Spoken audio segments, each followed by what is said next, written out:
You're listening to a Galactic Network podcast. For more, go to gncast.com. We are the ElseNerds.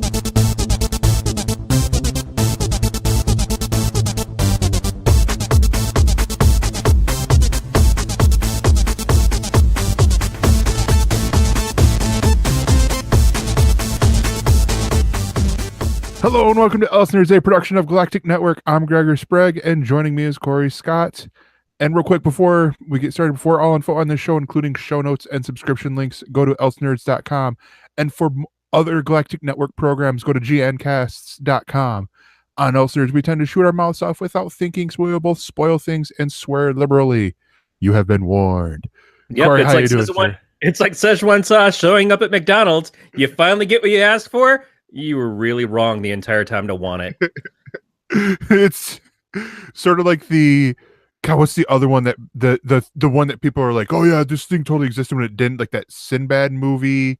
Oh yeah, the thing that's basically they keep thinking it's Shazam starring Sinbad.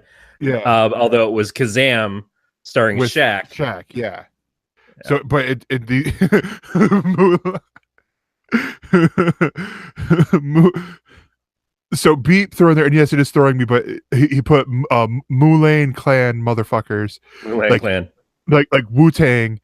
So that's why I said Mulang instead of Mulan. Which is sort of like, well, how would that be pronounced? Would it still be Mulan, or would it be Mulang? But yeah, I mean, I vaguely remember the Szechuan sauce when I was a kid, because I was a kid when Mulan came out. I don't remember, like, I'm not one of the people like, oh yeah, I gotta have it.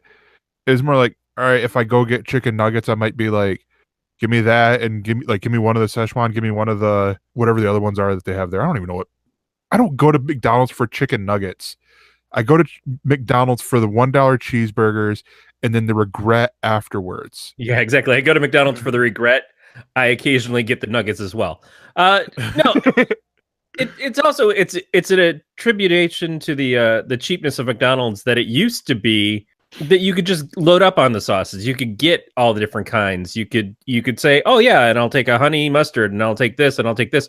And they didn't give a shit. They were just throwing packets at you left and right. Oh, and now it's like, hey, you're 20-piece, you get 3 fucking sauces, and that's it, bitch. You know, and don't get riled up about it either, or we'll throw a milkshake in your face once the machine's fixed. It used to have a different kind of feel. And I recognize that maybe people got abusive, and maybe people ordered too many McGangbangs and all that. But realistically, it's like, man, it is hard enough to make your cardboard fucking based food taste palatable. Give me every fucking sauce pack you have, and dip my nuts in the fucking Frogurt. I don't know. Yeah. At this point in time, Szechuan sauce came back. It's not that big of a fucking deal. It certainly is a slap in the face for everybody who went and stood in line for it a few months ago and couldn't get it, and were paying hundreds of dollars for it on eBay. It's like, I don't know if it's the same sauce either. It doesn't taste like anything special, but it also is a factor that it was a big fucking joke. Yeah. It's a bit in a cartoon. That cartoon has 100 fucking references to things in an episode. That's what's making it so funny. That's why the audience is all in tune to it. And in this age of Ready Player One and nostalgia is just like busting your nuts every fucking turn you make, it's cool for the cartoon. It's not all that for the fucking reality. In the reality, we don't give a shit. It's not special sauce. It's just McDonald's sauce on McDonald's food. Hey, I don't know what you're talking about nostalgia, says the guy who spent today building the Firefly, or the Serenity Valley Firefly on Minecraft, rebuilding his prototype world, and he found a better version of it where it's bigger and all that stuff. So I'm like, oh hell yeah, I'm gonna build that on a multiplayer server here soon. And then built the Avengers Tower, or was in the middle of building the Avengers Tower for the 5th time. The Milano from Guardians of the Galaxy, which is a better design than he had seen before, and is also building the Millennium Falcon. Like, he's just looking at building a whole bunch of shit. But what you're not going to build is something to fill that hole in your heart. Exactly. Let's get, instead of talking about Minecraft, because this isn't OMG Craft or any of the other, YouTube, we ain't trying to get the kids here. Instead, let's talk about the news, where the first news story is a show that's trying to get the kids. The Rocketeer, the comic book from the 30s, that was made into a movie back in 91 when I was 2, is set to return as an animated series on Disney Junior. Now, for those of you guys who are older and or live outside of America, Disney Junior is the little kids programming stuff. This is where you see Vampirina and oh gosh, I'm trying to think of some of the other ones. My niece luckily watches more of the Nickelodeon stuff, but it's a lot of like Blue's Clues, Sesame Street age range of kids, to use 2 other programs that don't air on Disney Junior at all. Mickey Mouse Clubhouse is another very popular one. The interesting thing with this, and that has me a little slightly worried, is that they could be trying to do like a Vampirina or a Mickey Mouse Clubhouse to the Rocketeer. Now, I don't know what either of those things are. So I understand what Mickey Mouse is. The Mickey Mouse Club existed from before I was even a kid, but I don't know what the modern references are to it. Well, Mickey Mouse Clubhouse is basically Mickey Mouse Adventures, done in the Blue's Clues style of, do you see a TV like behind me in the middle? So it's not the Mickey Mouse Club like the kids sitting around. It's Mickey and all the other cartoon characters. They're doing, and the thing with them is he has a thing called Toodles, which it looks like a Mickey Mouse style speak and spell, where it has 4 different things that would help throughout the story, and you say cheers as you're doing the thing. I wish I could say that I know this from my niece, but no, I've watched it before my niece was even born. So it's just, because I'm that big of a nerd, and it's like, yeah, let's watch this. Why not? But then Vampirina is very, like, it's taking the vampires and the, like that type of stuff and making it really, really kiddie, really young and all that. So I'm like, all right, cool. Not my style, but sure. Well, it's for children, but so your concern is that they're going to skew young for the kids show. It to me, it seems like the Rocketeer is to reimagine the story, aiming it towards kids 2 to 7, along with their families. It seems really weird when it was originally a PG-rated movie. No, I'll go even weirder for you. So the Rocketeer, for a long time, the girlfriend of the Rocketeer was Betty Page. Betty Page was a pinup model, and like very popular. Disappeared. People thought she was dead for a long time. So the people just started using her likeness in the book as the girlfriend. They had to change it for the movie. They had Jennifer Connelly play Jenny, I think, as opposed to Betty.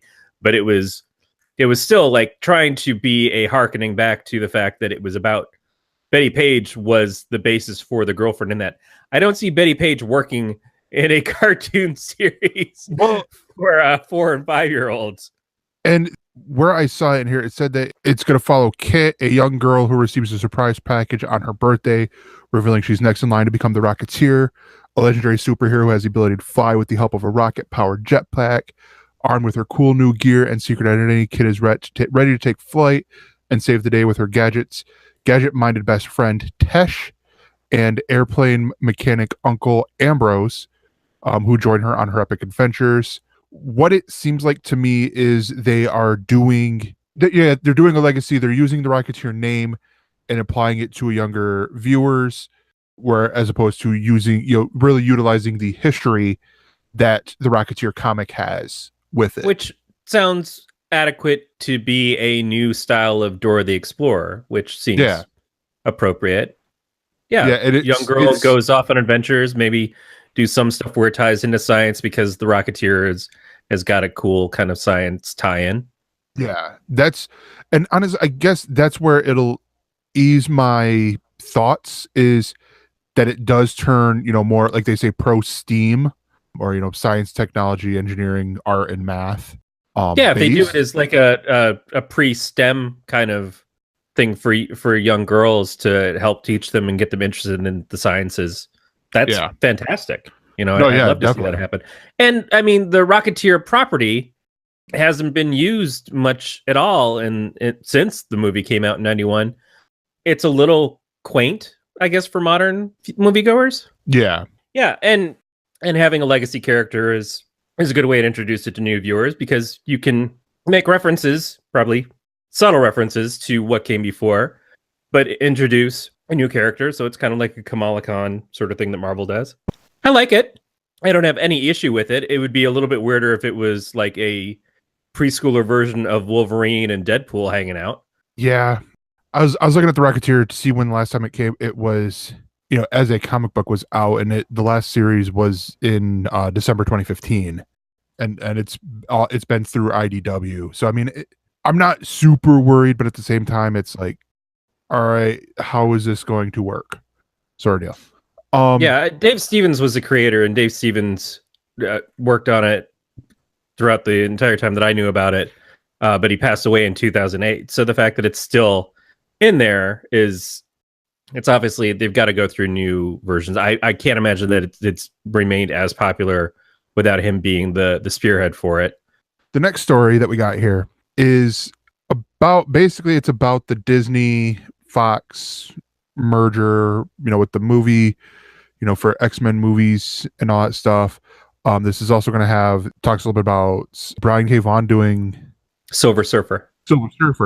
And so this is an interesting thing here, because this sort of ties in with the news that came out because I believe what I mentioned it last week when we talked about Black Panther, how Marvel only has 5 movies out, or like 5 or 6 movies out for the next 3 years, that they've unveiled. And turns around, today Disney announces their whole slate up to 2023, I believe, but it's all untitled. Yeah, they didn't announce shit. They just said, "Hey, keep this spot open for us. We're gonna squeeze something in there," and it's like a little bit of them was like they bumped up Avengers Infinity War, I think, a week or two, because I told them that they were being dicks for putting out an Avengers movie on May the 4th. And that's right. Fucking, they listened to me. I know what I'm talking about. But here's the other part on that, because that Avengers Infinity War was set up to be the free comic book movie. Now we don't have a movie coming out during free comic book weekend. But we'll have a movie that will actually be out.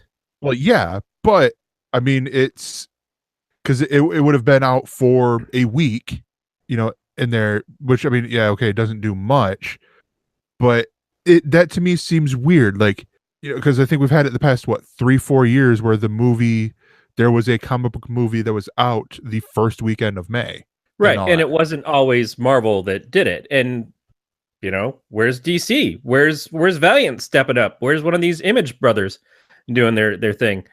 We have no shortage of movie material coming from comic books right now, so I don't really feel like for the movies the movies don't give a shit about the comic industry anyways. Yeah. At this point, they're not doing anything to help comic books. If you go off of Ike Perlmutter, the whole thing of Fox having the X-Men and the Fantastic Four, comics didn't want to do shit to help promote those. They basically tried to sideline the characters as much as possible to not make them profitable. And once Marvel has them, the Marvel Film Studios has them. Well, the Marvel Film Studios already don't want to work with Ike and his people on their properties anyways. Getting them kicked out seems to have worked better for the Marvel films than it has for the Marvel TV shows. So I don't know. I don't really feel like moving it a week has done anything other than give it more of a spread between it and Deadpool, and certainly between it and Solo. So if they feel like we don't want to be competing with our own properties, even if they're coming from another company, then we should just try to stretch this out a little bit more than we already were. Because Deadpool had gotten moved up in that middle section. It wasn't there originally. So maybe they blinked a little bit. Maybe they said, oh, well, now that we've got Deadpool in between us, we should try to give a little more room. And Beat is bringing up two good points here. And he's bringing up that, like with the Silver Surfer part, He's going, couldn't this be Fox looking if Brian is quote unquote good enough to get him or to give him a shot at a Saga adaptation if this succeeds? And I'm sitting there thinking he doesn't need a shot. If any of the executives read the first issue of Saga, they'd be like, I want to do this right fucking now. Never put it past an executive to be stupid as fuck. Yeah. Well, I mean, okay, it beats even adding as a screenwriter. You can look at the comic book and go, okay, that's the storyboard for it and all that that stuff. Every comic book would be made into a movie at this point.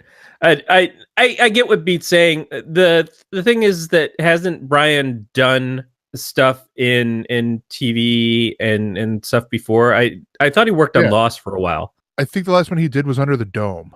He did Under the Dome as well. Yeah, he worked on Lost a little bit in the third season, and then mostly in the fourth and fifth seasons. He worked on the Daredevil series. He's uncredited, but he has been associated with that. And his Runaway show is coming out. So he's got some cred, but we're talking about him writing a script for a movie, and then how many hands does that go through before it actually gets made, if it gets made? Yeah. What this is more interesting about is that Fox is kind of like, have you ever had surgery and you've got surgery scheduled for the morning, and so your doctor tells you, no, you can't eat anything after midnight the night before because we're going to have you in there early, and we don't want to have to be fishing around and pulling out fish sticks from your insides while we're doing it. So at 11:50, you're just pounding every fucking thing in the fridge. You're just like, God damn it, I can't do anything in 10 minutes, but right now I'm eating it all. And that's what it feels like to me is going on with Fox. Is Fox is, well, you know, they're going to close us down.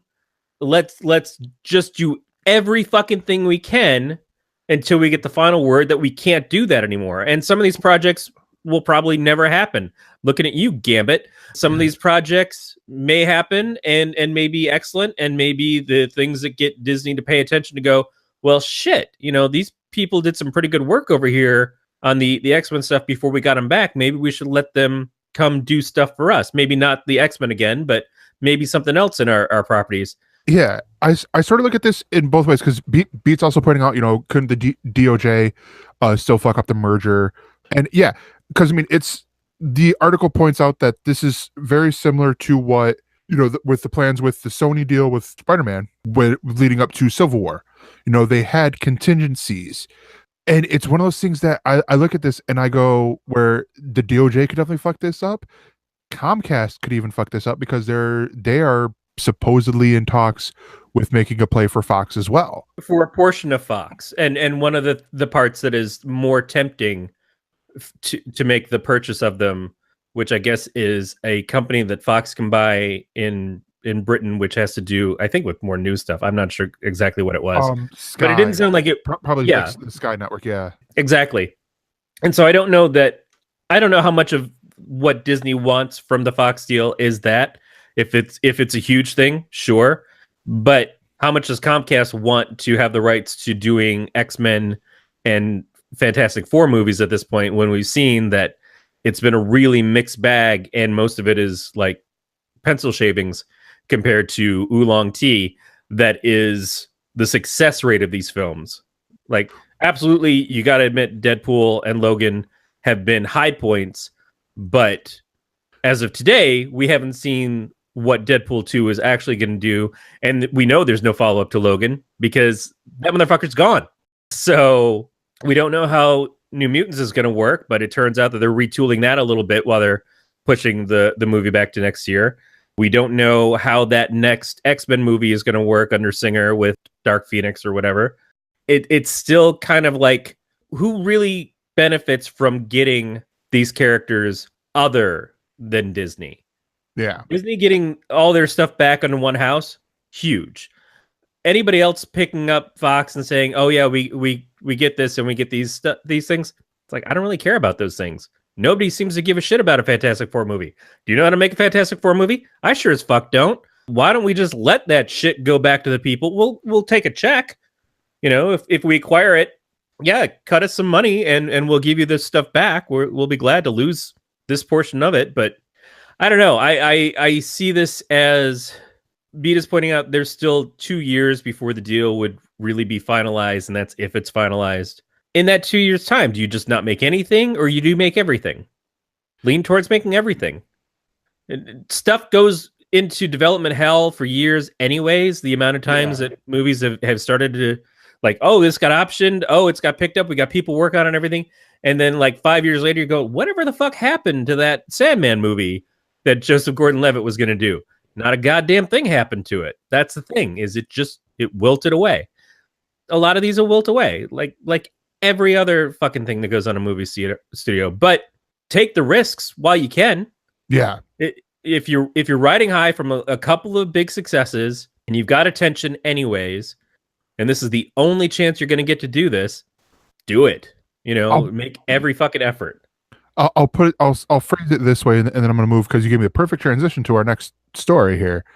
This is a great way for, whether it is Disney or Comcast, if they end up going like, well, we want to buy all of it, or whatever, to go and look at with these movies that will be released at the final ends of Fox, or possibly the final ends of Fox, at going, okay, who do they cast in these? Who is writing? Who is directing?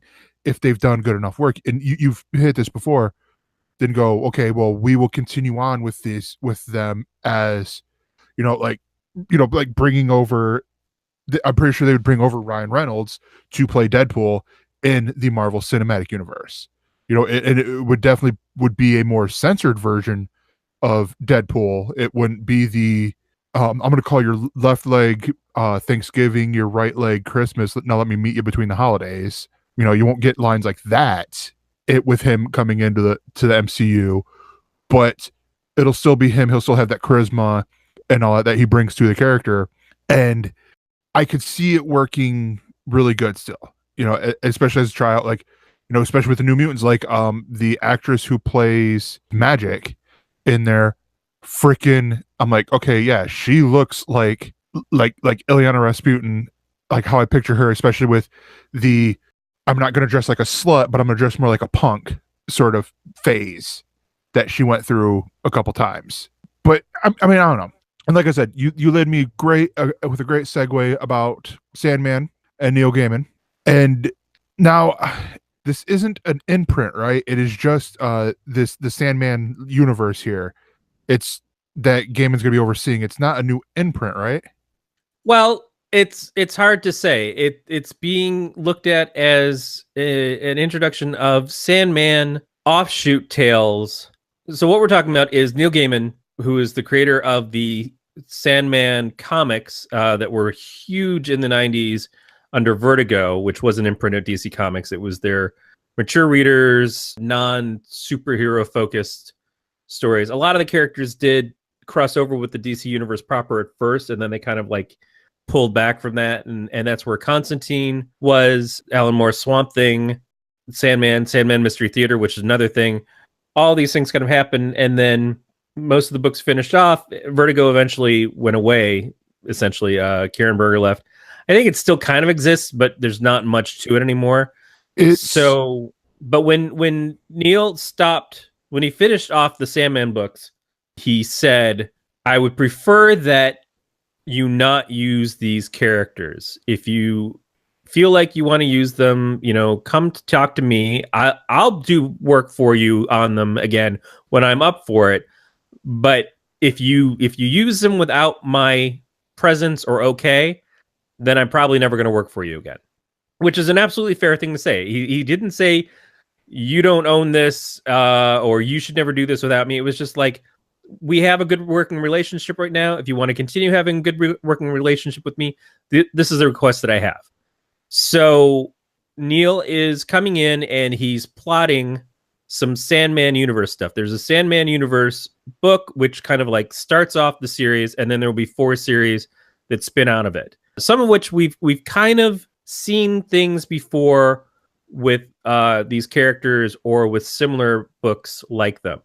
So one of them is the dreaming, but the rule of the dreaming, as I understand it, is that it will not involve the dream aspect of the endless, no Morpheus, no Daniel, but it will have other characters that have been used in Sandman in the Dreaming to run it. I think Lucian, who's the librarian from the Sandman books, and also Matthew the Raven are part of it, and it will be them trying to work with what's going on in the Dreaming without Dream or Daniel actually there.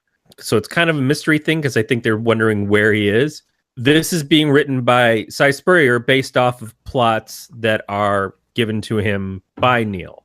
Are you sure that's not Sandman Universe? That because looking at Newsarama, that one says it's plotted by Neil Gaiman and written by Cy Spurrier, Nalo Hopkinson, Dan Walters, and Kat Howard, where the Dreaming just says it's written by Cy Spurrier. Right. I think he gave loose plots to everybody for these universe books. Okay. So he officially plots the first book, the Sandman Universe, but then all of the other things are things that he's kind of spearheaded the ideas and said, all right, this is kind of like my roadmap for this. Deviate where you think you need to deviate. But it sounds like he's probably going to oversee or at least be a mentor that you go to for advice on things. And I don't know how involved he'll be in it, but everything at the very beginning is based off of him saying, okay, this is what I think we should do, and then getting the team together to do it. It's based off of a couple different articles that I've read. The second book is House of Whispers. Now, there was a House of Secrets and a House of Mystery that have both existed in the Dreaming that were based off of old titles from DC Comics way back. They were kind of like equivalents of the EC Comics. This is going to be a new idea that is brought in the same kind of vein as those two other things. Those involve the characters Cain and Abel. This one is new characters, new things, but I think they introduced a House of Whispers in something in one of the books. It might have been in the last Sandman series that they did a couple years ago, but unfortunately I haven't read that one yet. That one's going to be written by Nalo Hopkinson. The artist is to be determined. A lot of the artists on this haven't been announced yet. The only artist I think that has been announced is on the Sandman Universe #1, which is by Neil with all the different writers, and it's art by Bilquis Evely. Next one is Lucifer, which is the character that we know from the TV series that was spun off from Vertigo series that came out of Sandman initially, although not normally a procedural in the Vertigo universe. And it doesn't look like it's going to be this one either. In this one, he's blind, and there's some completely different kind of feelings for what's going on with the character. He's a blind, destitute old man who lives in a small boarding house in a quiet little town where nothing is quite what it seems, and no one can leave. He's trapped. So another new take on Lucifer. They keep going back to the character in the books, and that one's going to be written by Dan Waters. And finally, Books of Magic. Now, Books of Magic is the book about Tim Hunter. A lot of people who read the book in the 90s see Tim Hunter as Harry Potter before there was a Harry Potter. He's a kid who is a powerful magician. He does grow up to be a teenager in the series as it goes along. And that's what he's going to be in this. But if you ever get a chance to read the original Books of Magic by Neil Gaiman, Harry Potter owes a lot to this. It's a little weird that they're all, I think, also done by Warner Brothers. But this is going to be written by Kat Howard. And yeah, it's so Lucifer, Books of Magic, The Dreaming, House of Whispers, all things that have spun out of stuff that Neil's done. Neil's done this before. He's had books. There have been other books that were done by other creators that were under his guidance because they spun out of Sandman. Colleen Doran, I think a lot of the artists that he's worked with has done this, where she did some stuff with like the Young Endless, and I think some of the other characters like the Dead Boy Detectives was one I think I remember. It's interesting, but the problem with Neil Gaiman stuff is you want to read it by Neil Gaiman, and not a lot of people remember Techno Comics, which was another comic company in the 90s. It was out for a little while there. Techno Comics introduced this whole new universe of things, and it was a sci-fi based comic company that had Leonard Nimoy was one of the people who was writing for it. Neil Gaiman was another one, and there were a few others. They were not actually written by these people, though. It was like their name. So Leonard Nimoy's this, and Neil Gaiman's Technophage, I think, was one of the ones that he did. all these books that had their names on it, and again, loose plots and ideas, but they weren't doing the actual work. And as soon as people started reading the stuff and realized that it wasn't them doing the books, they kind of wayside. It wasn't as enticing. If I'm reading a Neil Gaiman story, I want Neil Gaiman to be doing the story. I have a problem when they do comic adaptations of his novels and it's not him doing the writing for that. We know he can write comic books. We know he can script. So it's a little annoying to see someone else picking up the baton for that. It's not always bad, but I didn't want to buy Neverwhere written by some other person. I wanted to buy Neverwhere by Neil Gaiman, and then, with the artist on it. So it's a little iffy to me as to how popular these are going to be. I think it's going to depend how much people perceive Neil being involved with it, beyond just saying, here's some ideas, go do this, see what happens. I think this could fit in perfectly with it being in Vertigo, because right now the current seasons, and this is according to Vertigo Comics' website, the current series that they have there are American Way, Those Above and Those Below, Astro City, which is its longest comic that they've had, to recent which is history. Still weird that it's a Vertigo book. Yeah. But Astro City's jumped from a lot of different places to finally land at Vertigo. It was at Image or Homage back in the day when it originated. It was in DC's just publishing house and not necessarily under an imprint like that. Yeah. It's jumped around. Yeah. Deathbed, which is its newest one. Imaginary Friends, which was last year, and then Motherlands, which is another newer one. With Deathbed #1 being written by Joshua Williamson, who's doing The Flash, or was doing The Flash, and with the art by Riley Rossmo. But yeah, so I could easily see, if they do this, they put it where it's going to be in Vertigo again, then you've essentially doubled the imprint with the comics that they've got right there. And you bring something home to Vertigo that Vertigo is missing. One of the things that they did really shit on Vertigo was they took John Constantine and Swamp Thing back into the DC universe, and it made Vertigo seem even less compelling than it already was, because the main titles that it was known for were now gone. So since Sandman hadn't been getting published for a long time, and there were other Vertigo books that had come and gone, this was kind of like, we're just gonna put the death nail into it.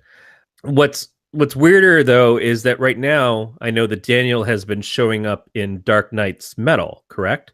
Yes. So there is again some mainstream DC Universe crossover happening with endless characters, and Neil's been a part of that, and he's been involved in it. One of the things that they tried to do in a book not too long ago is they tried to introduce somebody called Kid Endless, and it was like a direct rip of the Endless characters by Neil. And I think when that got leaked to Neil put the kibosh on it, which is another thing that I want to say about this. So the question is the motivation. Why is Neil doing this? Why is he interested in putting out these books that he's not really writing himself? And so there's certainly a monetary thing. But the other part of it is that right now we know DC is not doing a great job, in my personal opinion, of treating past creators with a lot of respect, of giving them their due for their work. We talked about the characters from America's Best Comics being used in other comics, like J.H. Williams's association with Alan Moore on Promethea, and then Chris Sprouse's work with Alan Moore on Tom Strong, that's supposed to be being used in the Terrifics. And neither of those creators being asked to use the character, being told that they were using the characters, taking them and inserting them into DC mainstream universe proper without even consulting them. Now, Alan Moore, they've already shit on with all the Watchmen stuff, and Dave Gibbons, same thing. It's like, we're just going to keep using it, and fuck you guys. And I feel like that's a bad space to be in. But here's Neil Gaiman, and Neil Gaiman's already in that corner of, if you guys want to use my stuff without my involvement, then you just won't have my involvement any further. They've had a good relationship with him. They screwed up the relationship with the artist who did the last Sandman series with J.H. Williams, but sure. How do you keep that good relationship? Well, Neil, we would love to do more Sandman stuff. We would love to do more Sandman stuff with you. Do you have anything you want to do? Well, lads, he said to sound British, I would love to do some more stuff. I don't have any new Sandman things at the moment, but I could give you some stuff to work with. I would lead your team along. I'll help pick the people that work on this, and it will be Sandman-esque. And sure, that sounds great. That certainly sounds like a better pitch than Kid Endless by somebody who has nothing to do with Neil or any of his work. So yeah, let's go with that. And that's the thing is this a stopgap to allow Neil to keep working with DC while not really working on DC stuff at the moment, but to keep that relationship well founded when they're having bad luck with relationships. Not bad luck, they're causing problems with other creators who they should have good relationships with. Only time will tell.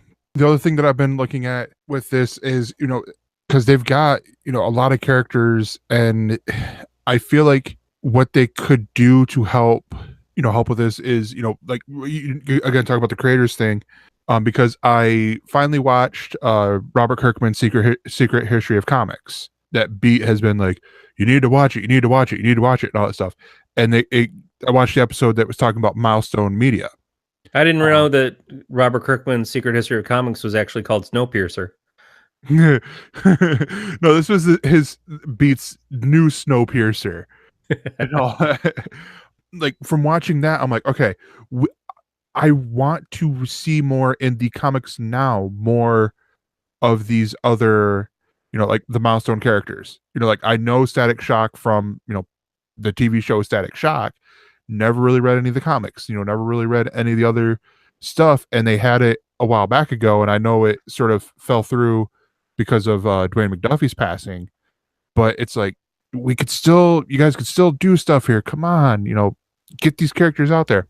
But yeah, and that's going to do it for the news, actually. Well, just real fast, let's do an opinion scan. You have not read any Sandman, correct? No, correct.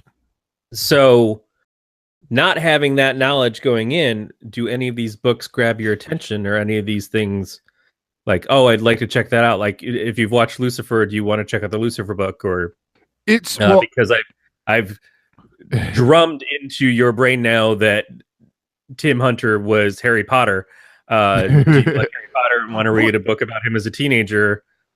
I think, and honestly, this is probably what I will end up doing, is I will probably pick up the Sandman Universe #1, because that seems like it's the entry point, the Marvel Legacy, DC Rebirth, for this, where it's going to be simple enough for the new people coming in, but yet going to bring enough new stuff for the veteran readers to, you like that what I did there instead of calling you old, where it's going to help fill both of us, and then go from there, knowing that this is going to lead into 4 books. Then I can go, okay, well, the Dreaming one sounded really, looked really good, or the House of Whispers sounded really good, like with however it could be, like, it could be like, all right, now I've got another problem. I like all 4 books, and I ain't got time to read comics. That could be and I hope that's the problem.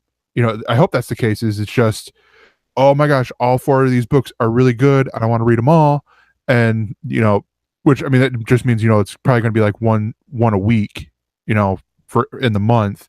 I probably will start off with Sandman Universe. They all sound good, but they don't sound, for me anyways, not reading any of Sandman in the past, to go, okay, I'm going to do this, to then have, I'm going to commit to these. It's like, let's do the tester and see how I fare with that. Yeah, there's not the instant nostalgia pull again that is going to yank you into this because you don't have an experience with the characters at all. And that's completely fair. Is how do we take this and make it exciting for new readers? Now, one is, if you're at a comic store, the first thing you do is say, well, let's get you reading some Sandman stuff. All those trades exist. All those stories are out there. It's a pretty incredible journey to go on. So you should be reading that now. to prep yourself for this. Yeah. I always recommend, if you look at the density of the Sandman series and say, well, that seems a little intimidating, and it's a flavor that you have to kind of be into to get into, because it's 90s goth comic books. Really. I would almost say the goth movement owes as much to Sandman as it does The Cure, or Bauhaus, or any other number of goth bands. But start with Death, The High Cost of Living. Death is Dream's sister. Her book is much lighter. It's a 4-issue miniseries. It's collected in the trade. It is a well-rounded one-shot story that gives you everything you need in that one book. Yeah. You can go from that to Death Time of Your Life, but certainly if you start with The High Cost of Living, I have not found any single person that I've gotten to read that book to say that, oh, that just wasn't for me. And it's, to me, just the best entry point into Neil's work and into the whole thing with the Endless. Yeah. Awesome. I will definitely do that when I get caught up on comics. Yep. All right. Well, that is going to do it here for the news, and we will be right back. Corey, tell us about our new ad. Our new sponsor. Hey, friends, I want to talk to you a little bit about home security and the best way to take care of yourself and your stuff. Now, we have been pitching some different units, like the home video doorbells and the home video systems you can check out online, and that's all great. But you know what? No one fucking watches a replay and thinks, oh yeah, now it all makes sense that guy dropped the ball. It's like, no, he dropped the ball. You're still out the points. It doesn't help. So home video surveillance of your front yard when someone's stealing your Amazon package doesn't do shit. You know what does shit? Dropping 1,000 lemurs from the sky. And that's why, with the new Spring doorbell and home security system, we are going to take care of you. We're going to upgrade you from just something that's going to let you sit and watch and piss and moan when somebody comes up and grabs your new fucking blender off your front porch.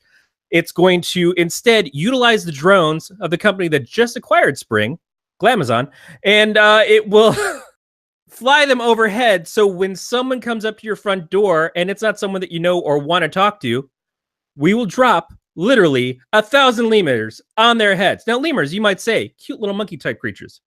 What kind of damage do they do? One-on-one, not much. I swear to you. They're cuddly. They're sweet. They're fun. You can knock them right over. You can punt them. But 1,000 lemurs will fuck your day up. And that's why when you sign up at spring.com/ElsePurge, we will bring you the first 1,000 lemurs for free. We'll drop them out of the sky in our patented drones wearing Alfred E. Newman masks, and they will just completely scare the fuck out of anybody who comes over asking for sugar unwanted, who just wants to talk to you about the good Lord Jesus, whatever you need.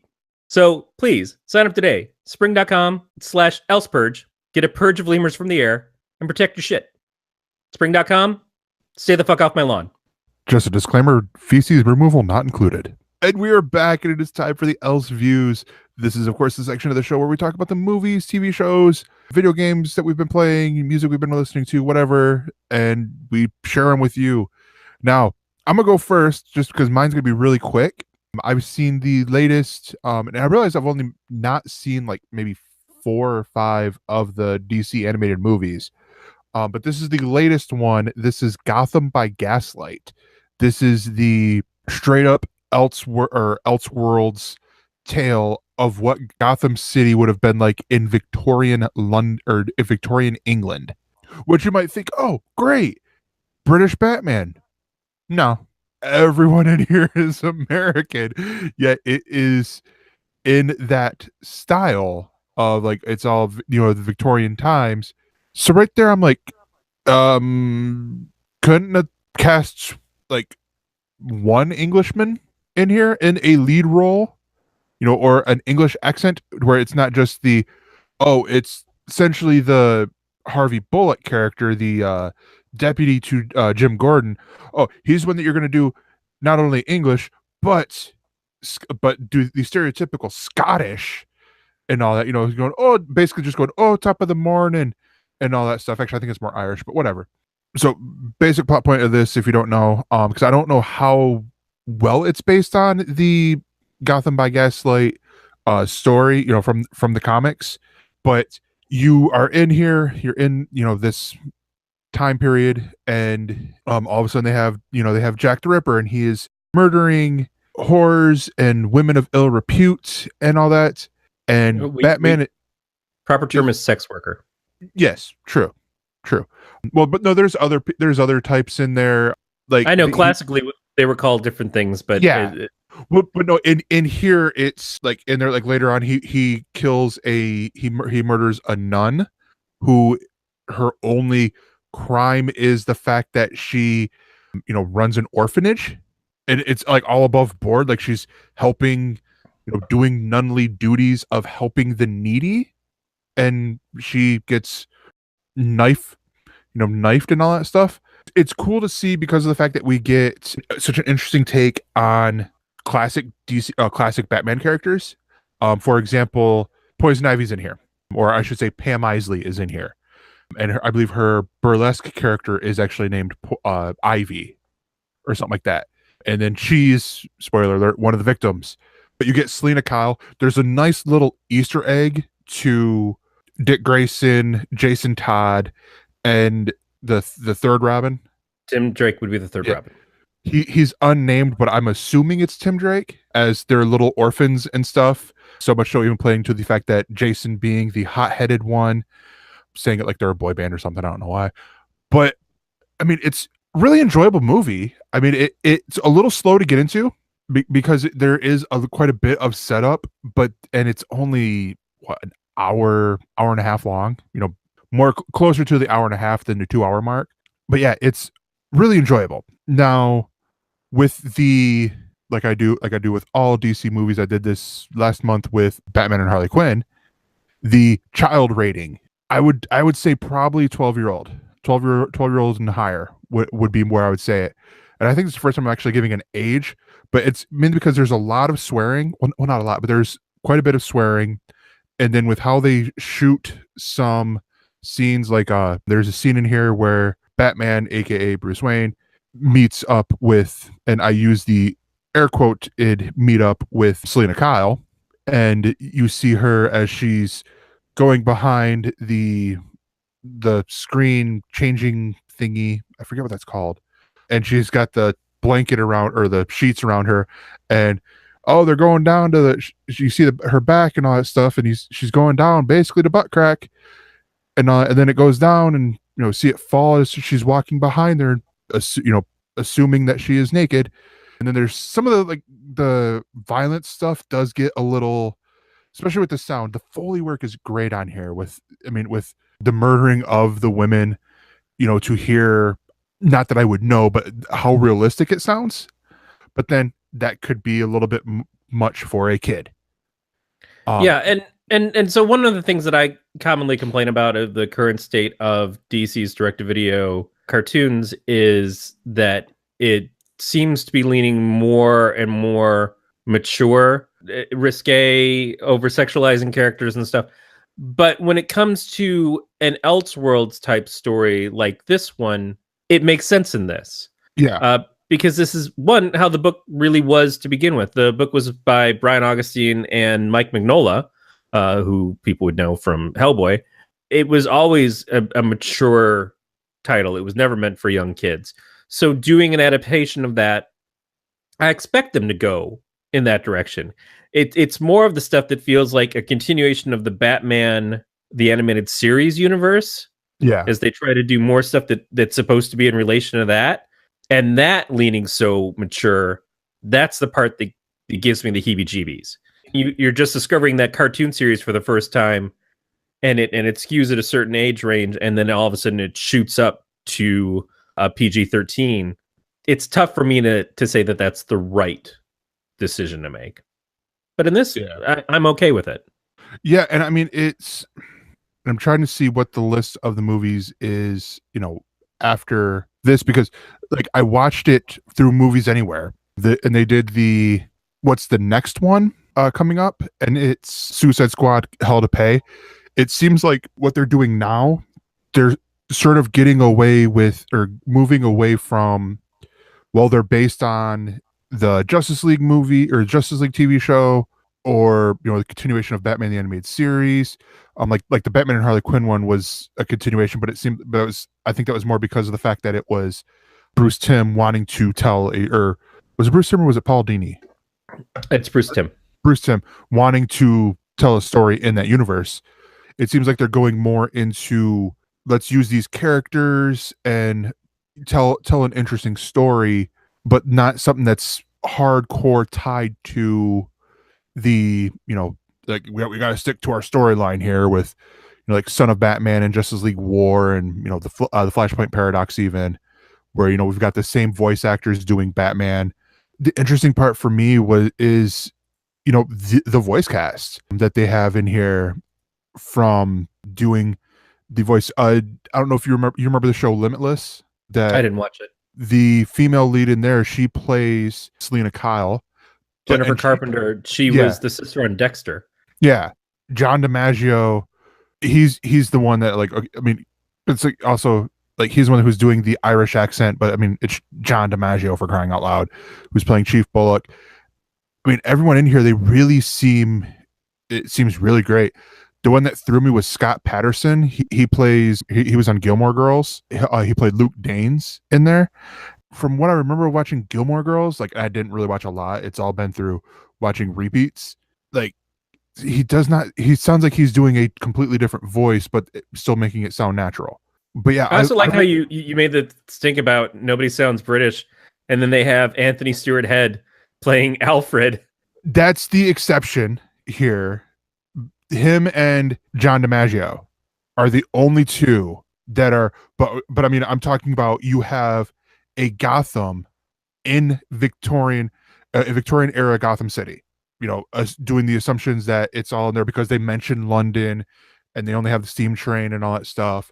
And you have Jack the Ripper, but yet no one else besides two characters, Chief Bullock and Alfred, speak with an English accent. I guess it's probably better than getting a cast together that you want to work with and then somebody going all Kevin Costner and dropping in and out of the fucking English accent the entire time. But no, I mean, it's really good.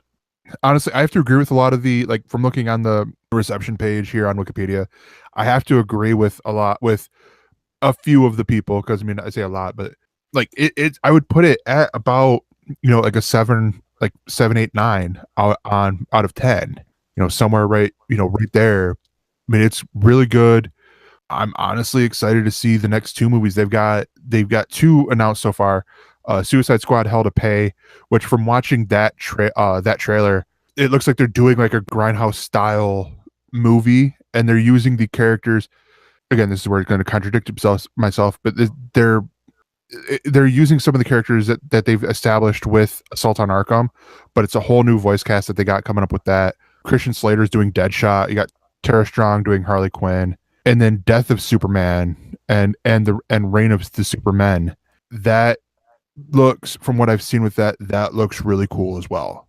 So I mean, I'm excited for what they've got. I still have high hopes for the DC animated movies, where I haven't loved every single movie, and we've had 30 movies. I've enjoyed them for what they have been. So, Corey, a lot of people would say that my review was a futile and stupid gesture, but they would be right. Yeah, and they would be right, but they would not say that it was a review of a futile and stupid gesture. No, and they would again be right. Yes, because you're providing us that one. I am. So, futile and stupid gesture. I was flipping through Netflix, and the new Netflix style is a little annoying, where you go on to any selection and it instantly starts playing you a trailer for whatever the show or movie is that you are potentially going to watch. It just, like, it doesn't even give you the option, which is bothersome, especially if you want to leave a Netflix page open on your laptop at work so you can get back to where you were on your lunch break and continue watching the show. But this one kind of caught my eye, and I didn't know exactly what it was about. I saw a lot of people that were playing characters that were familiar to me of real people, but not doing a great job of it. And I'm like, what is this thing all about? A Futile and Stupid Gesture, which I guess is made as a Netflix original, is by David Wayne from The State, from Stella, from what are the camp movies? Red Hot American Summer. White Hot American Summer. And also, he's done a lot of stuff. He's the director of this.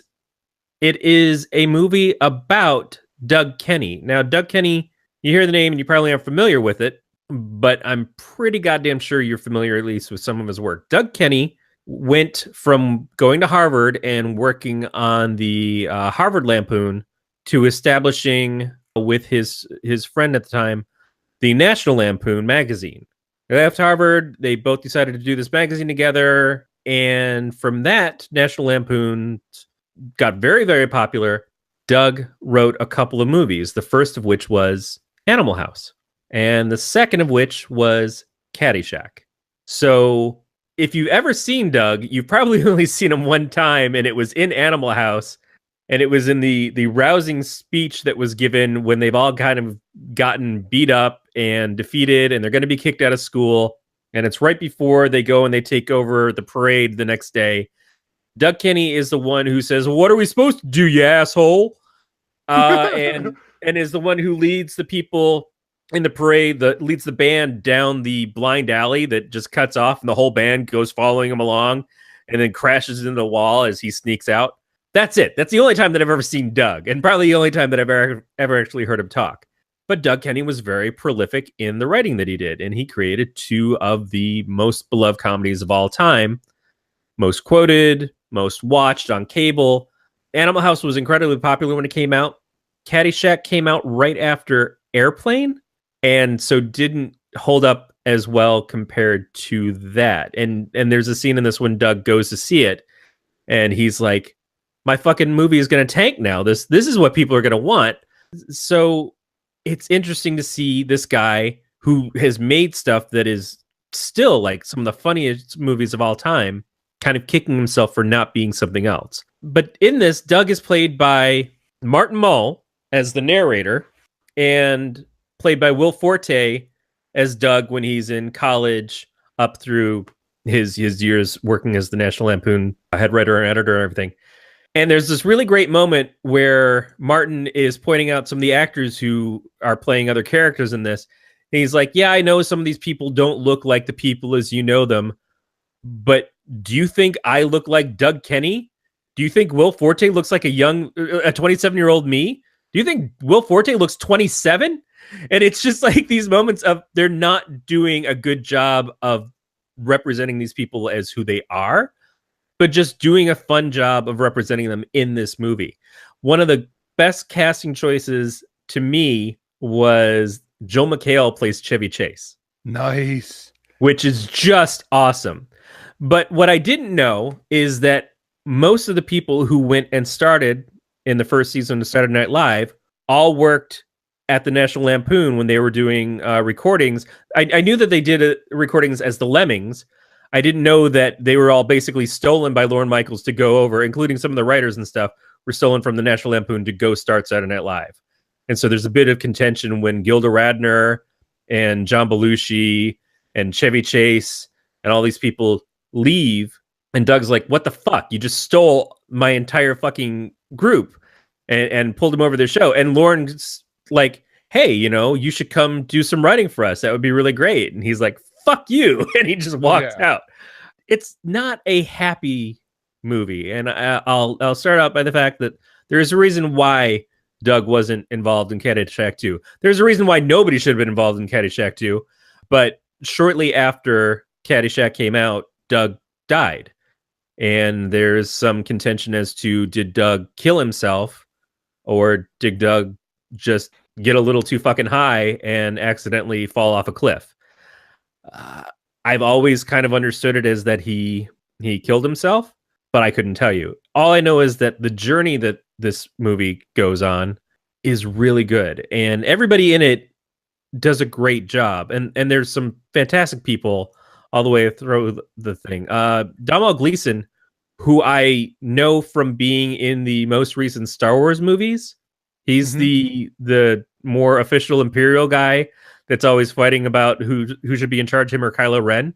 He's also unrecognizable in this. Yeah, he's also one of the 3 actors that you see in Ex Machina. He was one of Ron's older brothers in the Harry Potter series. Oh, now the Harry Potter thing I should have realized, but I haven't seen Ex Machina, so I didn't recognize him from that. Yeah, he's not the twins. If you go by the the eldest brother, one who graduates, kind of right away. Yeah, I think they go to his wedding or something. Yeah, no idea. But Carlo Gallo from I've seen her a lot on Bones and stuff. Like I can't remember everybody, but Thomas Lennon, a few people from the state show up in this. Carrie Kinney shows up in it. Natasha Lyonne. It's just such a stellar cast of people doing great jobs with these parts. Ed Helms is in here. Seth Green. It's so cool to watch, to recognize who they're playing, and to see this story kind of go along. The perspective of Doug Kenny is kind of a broken individual. Like he's constantly fighting for acceptance by his parents, who he thinks don't respect him at all. The fact that we're getting the narration of him as a much older person that he never actually becomes, with Martin Mull doing it, is really good and is an interesting payoff of how they explain it all at the end. It is just such a really neat little movie that again, like a lot of the stuff that is direct to Netflix, I would have never seen this in the theater. I would have never known it existed if it didn't just show up in the list of choices of Netflix originals to watch. And this is kind of the magic of what Netflix is doing, is I'm watching things that I wouldn't have interest in otherwise. Not necessarily like no interest. I'm still not watching a ton of their sci-fi stuff because I'm not huge on the sci-fi, but I'm more likely to pick up something randomly because it's there, because it's available, and it's already part of my subscription. But this is a fun little, not documentary, but drama about a time and interesting things, and to see the people who were involved in the National Lampoon and see the people who were involved in the making of these movies. There was a movie that was about Peter Sellers' life, starring Jeffrey Rush, who did a really good job playing Peter Sellers. And I think it was an HBO original movie. This probably about 10, 15 years ago. And it was that same sort of thing, is it played around with the narration a lot. It would trick you with things. There was points where you could tell that Peter would feel uncomfortable with how something actually went. And so he would retell the ending to make himself look better, because he's basically a narcissist. And so it's like, you'd see the scene, well, no, he should be getting fucking chewed out right now. But he would replace the character that's arguing with him with himself, because that's the other thing about Peter Sellers. He could play anything. He could play anyone. He would be in a movie in multiple parts and people would like not necessarily pick up on it. So it's like his wife or girlfriend would be arguing him, and you'd see her yelling at him, and then all of a sudden she would change her mind. But the reason she would change her mind is because suddenly Peter Sellers is playing her too, and being very forgiving all of a sudden. I loved how they used the narration in that. I love how they use the narration in this. It's a great little flick. I highly recommend it. It's one of those things that it's been on my list to go watch. But yeah, I don't know. I've heard mixed things on it. I love the poster, because the poster is, I believe, the first issue. It's a redo of the first issue of the National Lampoon, where you got Will Forte as Doug Kenny standing there, and someone's holding a gun to his head, and it says, "If you don't watch this movie, we'll kill Will Forte." Yeah, and the original cover was, "If you don't read this magazine, we'll shoot this dog," and they reenact that in the film. It's a lot of fun. I don't know what people would expect from this. One, I wouldn't have expected this movie to even exist. It's like I wasn't sitting there going, "Oh yeah, someone should do a movie about Doug Kenny." I wouldn't have argued that they shouldn't, but it's just to see it get made and to see what they did to differentiate it from just being a straight up, like, we're not trying to do a well-made, well-represented thing. The characters being played by actors who don't really look anything like them, they call themselves out on it. I think that adds to the charm, because they get better actors who wouldn't necessarily look like the people they're portraying, but you still get great representation because of it. Is that a little bit like having a bunch of white people play Asian characters in a movie? No, it's nothing like that, and thank God for it. But I can see if you're like, oh well, I'd like to see someone playing Chevy Chase who actually looks like Chevy Chase. Yeah, there's a case to be made for that. But it's so much funnier that it's Joel McHale. Yeah, and I would honestly say if you're really wanting to watch a biopic about National Lampoon, I would probably say,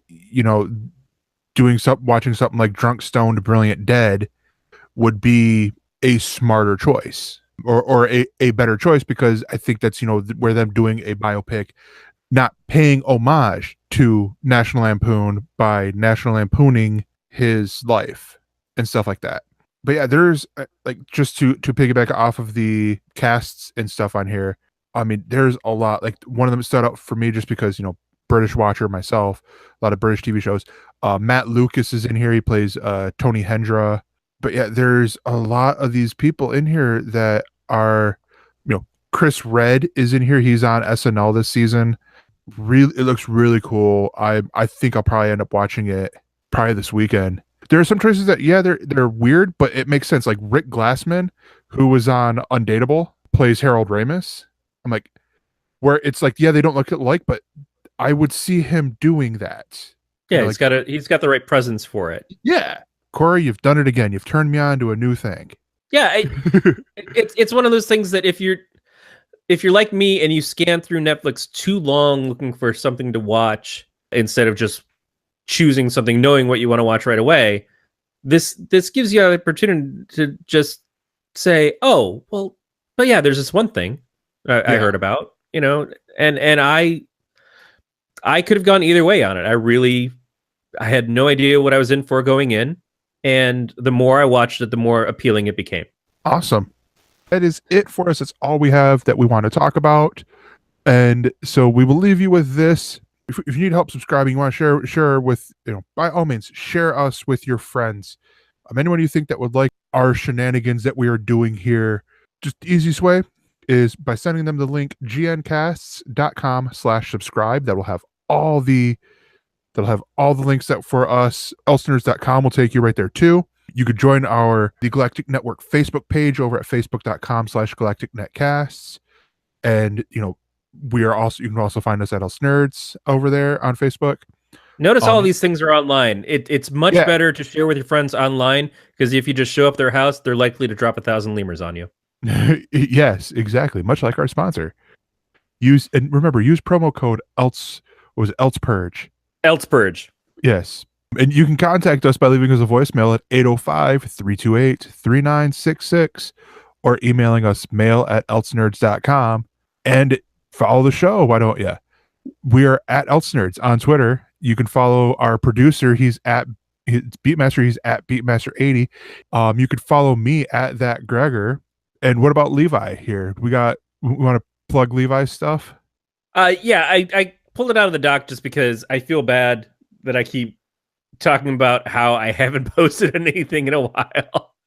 But definitely go to don'taskcomics.com, see the stuff that I had put the fucking effort into putting up for a while, and that I absolutely will at some point get back to you and at least finish the existing material, because it deserves to be out there. It deserves to be read and found and enjoyed, just as I've been lucky enough to know it and enjoy it over the years. I want the new audience to have that opportunity as well. So don'taskcomics.com. If you look at Balyar, you'll see some of the stuff that I helped write, and the entire mass of information that is between the different sites of Strobe and Shock and everything else. I do all of the blogging for the posts. So yeah, you can mock me for shit I said 5 years ago when I was writing Balyar the first time. Yeah, and the final thing to be said is this has been a Don't Tell Glenn production. We will see you next week. Or else.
For more on this Galactic Network podcast, go to gncast.com. That's GNCASTS.com.